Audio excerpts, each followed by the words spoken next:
2026 जो नए ट्रेडर्स हैं ना, अब वो ये सुनना चाह रहे हैं कि क्या 2026 में अगर आप ट्रेडिंग कैरियर स्टार्ट कर रहे हैं, ठीक है, तो क्या ये आपके लिए फ़ायदेमंद रहेगा या आपको किसी और चीज़ को भी देखना चाहिए।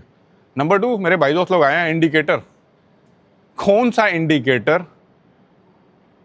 आपको लगाना चाहिए अपने चार्ट के ऊपर ताकि आपका चार्ट आपको मुनाफा कमा के दे और कम से कम नुकसान करे, ठीक है।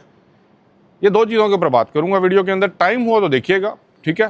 पहले तो हम बात क्लियर कर लेते हैं ना, अगर आप 2026 में ट्रेडिंग की दुनिया में आए ना, तो मैं कहता हूँ वेलकम वेलकम वेलकम। क्यों? जितनी इंफॉर्मेशन साल गुजरने के साथ साथ मीडिया के ऊपर पड़ी हुई है, सोशल मीडिया के ऊपर पड़ी हुई है, related to the trading, related to the forex, related to crypto currency, किसी भी चीज़ को, इतनी इन्फॉर्मेशन से आप पिछले कुछ सालों में जाए ना तो बहुत कम अवेलेबल थी, लोगों को पता नहीं होता था। लोग एक्चुअली मार्केट में शेयर बॉन्ड खरीदने के लिए जाते थे, स्टॉक एक्सचेंज में होता था, फिर आपको खबर आती थी मार्केट में आज मंदी का रुझान रहा है, इंडेक्स इतने पे बंद हो गई, फूने चल रहे हैं, देखते थे ना खबरों में। क्यों? हम लोग कहते थे यार ये कौन लोग हैं, ये वो लोग थे जिनके पास बस उधर इन्फॉर्मेशन थी जब आप उस बिल्डिंग के अंदर स्टॉक एक्सचेंज की जाते थे, और वो आपको बताते थे कि भाई हाँ ये चल रहा है अंदर, और वो लोग बताते भी नहीं थे एक्चुअली, है इंडेक्स आज इतने पे बंद हो गया, इंडेक्स उतने में बंद हो गया। इंडेक्स कौन चला रहा है? इंडेक्स से ट्रेडिंग ही चल रही होती है। अब 2026 में अगर आप आए ना तो आप लकी हैं। पहली बात तो ये है कि इन्फॉर्मेशन बहुत ज़्यादा अवेलेबल है, लेकिन आपने कैसे इंटरप्रेट करना है, कैसे उसको स्कैन करना है, क्या उसमें से लेना है, यहाँ पे जो है ना ये कंपटीशन बड़ा हाई है। आपको समझ नहीं आता क्या चीज़ आपने ऑब्जर्व करनी है और क्या चीज़ आपने बाहर डिजॉल्व करनी है और क्या चीज़ निकाल के बाहर फेंकनी है, क्योंकि हर चीज़ ज़्यादा पढ़ लेना भी ना इसके अंदर वो पागलों वाला काम हो जाता है। मैं सीधी बात बताऊँ, एक एग्जाम्पल देता हूँ। आप 10 इंडिकेटर लगा लें चार्ट के ऊपर और मैं आपसे कहूँ बाय करना है, सेल करना है, आप उन्हें पकड़ के बैठे होंगे आज के ये इंडिकेटर बाय कह रहा है, ये सेल कह रहा है, ये कह रहा है रुक जाओ, किस तरह नहीं पता लगेगा।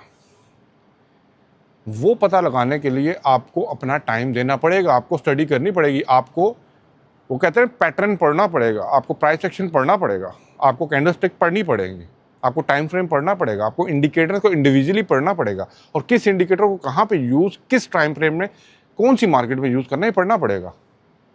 हाँ, मैंने एक गुरु बनाया हुआ है, वो कह रहा है भाई ये कर लो वो कर लो, मैंने वो करना शुरू कर दिया, 1-2 दिन प्रॉफिट में होगा, तीसरे दिन नुकसान हो जाएगा, उसको गालियाँ कढ़ोगे, कहोगे काम ही नहीं बना। ऐसा करना है तो फिर अली भाई भी बता देते हैं, बहुत सी चीज़ें बताते हैं, गालियाँ दो जाओ। मैं चाहता हूँ भैया आप लोग करें, आप लोग पढ़ें, फ्री ऑफ कॉस्ट कितनी वीडियोस हर, अच्छा मैं आपको एक वो क्रैक बताऊँ, एक की बताऊँ, हर ब्लॉगर कुछ वीडियोस फ्री बनाता है आप लोगों को घेरने के लिए भी। सीधी बात, वो फ्री की वीडियो देखें, अगला पकड़ें, अगले वाले को पकड़ें, उसकी फ्री की देखें, ऐसे करते करते अपने नॉलेज को फ्री में ऊपर कर लें। कहेंगे अली भाई ऐसी बातें, हमें पता है मार्केट में क्या चल रहा है। नंबर 2 जो आपके माइंड में चल रहा है ना, इंडिकेटर वाले भाई आए हैं, ठीक है। अब आपने पढ़ लिया, कोर्स भी कर लिया, चलें जिस गुरु को आप फॉलो करते हैं उसका कोर्स कर लिया। मेरे पास आए हैं कुछ भाई, इंस्टाग्राम पे मैसेज किया, अली भाई हमने इस यूट्यूबर का कोर्स ख़रीदा था, वो पढ़ लिया, अब बताएं ट्रेडिंग कैसे करूं। कमाल हो गया, यूट्यूबर का कोर्स ख़रीद के पढ़ लिया, समझ लिया, लेकिन मुझसे आगे पूछ रहे हैं अली भाई ने तो कोर्स भी नहीं बनाया हुआ। हाँ, बट आपको कोई रजिस्टर ब्रोकर चाहिए ना, तो लिंक इन द डिस्क्रिप्शन है।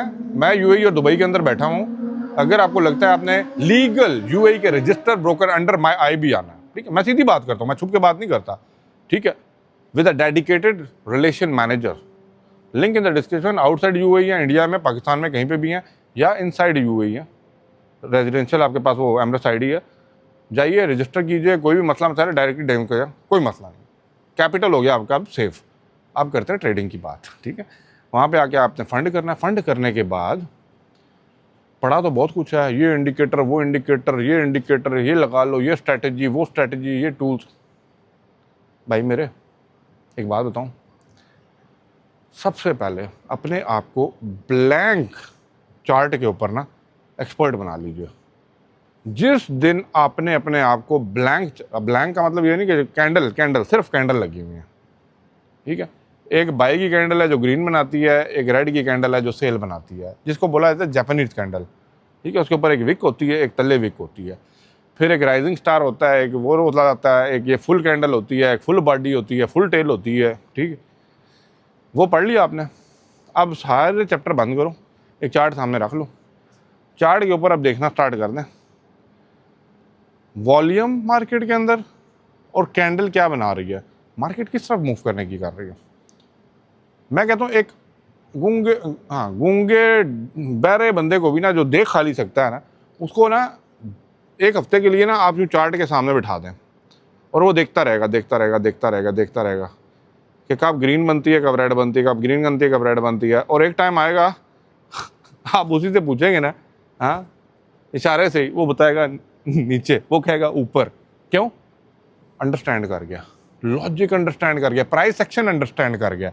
So first and most important thing is price action. आपको विदाउट एनी इंडिकेटर जब मार्केट का एक जनरल आइडिया हो जाए कि मार्केट किस तरफ मोमेंटम बना रही है, मार्केट में खरीदार ज़्यादा आ रहा है या वो कहते हैं ना सेलर ज़्यादा आ रहा है, बायर आ रहा है, सेलर आ रहा है, ये मोमेंटम जब आपको समझ आ गया ना, then come towards the indicator. अब इंडिकेटर क्या बताने वाला है, ठीक, RSI क्या बताने वाला है, CCI क्या बताने वाला है, MACD क्या बताने वाला है, क्या क्रॉस ओवर होने वाला है, ठीक है। अब वो आपकी हेल्प करेगा टू एग्जीक्यूट द ट्रेड। अब जब एग्जीक्यूट की बात आती है ना, फिर हमें राइट पॉइंट चाहिए, वो कहते हैं ना point of interest, POI, point of interest, या एरिया ऑफ इंटरेस्ट, AOI। अब एरिया ऑफ इंटरेस्ट निकालने के लिए ना हमें आना पड़ेगा छोटे टाइम फ्रेम में। और फिर भी एक बात करता जाऊं कि जब भी आपने मार्केट को देखना है, पहले वीक की कैंडल देखें, डे की कैंडल देखें, 4 आवर्स देखें, 1 आवर देखें, 15 मिनट के ऊपर ट्रेड ले लीजिए। समझ आई? दोबारा अपडेट, वीक की कैंडल देखें, डे की कैंडल देखें, 4 आवर की कैंडल देखें, ठीक है, 1 आवर की कैंडल देखें, 15 मिनट की कैंडल पे ट्रेड लगा दीजिए। लेकिन इनमें से 3 प्रोबेबिलिटीज़ आपके फेवर में होनी चाहिए जो लॉन्ग टर्म ट्रेंड के साथ मैच हो रही हो। वीकली अगर बाय है ना, डेली बाय है, तो फिर आपकी ट्रेड बाई की तरफ में ही ऑन होनी है। लेकिन wait for the right area of interest जहाँ से आपने बाय करना है। समझ आई बात? तो वीडियो को लाइक एक दबाते हुए जाइएगा, ठीक है। अब रही बात, इंडिकेटर लगाएं, मैं नहीं कहता ना लगाएं, इंडिकेटर हेल्प कर रहा है, हाँ जी, ओवर बॉट हो गई है मार्केट, ओवर सोल्ड हो गई है, तो वो पॉइंट होते हैं जहाँ से बायर और सेलर जो निकलना शुरू होता है मार्केट से।